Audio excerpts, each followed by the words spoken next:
Eu sou a Fabiana Escobar, conhecida como Bibi Perigosa, e eu vou contar um pouquinho da minha história. Ela veio e falou comigo: oi, Bibi, não sei o que, eu li seu blog e tal, gostei. Poxa, queria conversar com você, como que é esse ambiente, né, na favela. Aí eu comecei a conversar com ela. Aí depois ela falou: ó, vai ser novela, vai ser tipo um núcleo, vai ser contando inspirado na sua história. Assim, eu já estava acostumada de ver várias versões da minha história contada pelos outros. Desde 2005, que sai no jornal, 2007, então aí que intensificou. Eu acostumei a ficar olhando, só contando, falando de mim, falando da minha história, assim, como tivesse propriedade, soubesse de tudo, mas até então eu não respondia. E depois, com o blog, foi quando eu resolvi contar a história. Porque antes, falava assim, página policial, falando mal. E eu fui, aos poucos, mostrando um outro lado.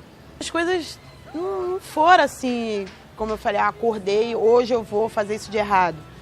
Não foi assim.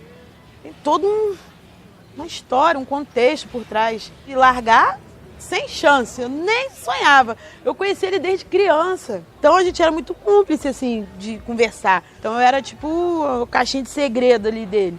Eu olhando, eu pensando, assim, no risco, né, que eu corri. Porque eu sempre era um alvo fácil, né? Se a polícia chega, ele corria. Ele tinha segurança, ele tinha arma. Eu ficava.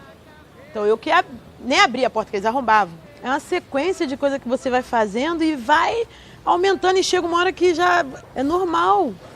Você fica alienado ali, você já não fica chocado. Algumas coisas eu via, eu falava: Saulo, você tá maluco? Eu comecei a ver limitado, eu não podia ir para a faculdade, porque estavam ameaçando que ia me pegar lá. Eu não podia ir na festa das crianças. Eu pagava casa de festa e a família inteira, nem eu nem ele ia. Então eu acabei ficando presa com ele, a realidade dele, que eu embarquei. Eu quis mudar. É uma opção de cada um, querer mudar ou não. Meu amigo, se ajeite comigo.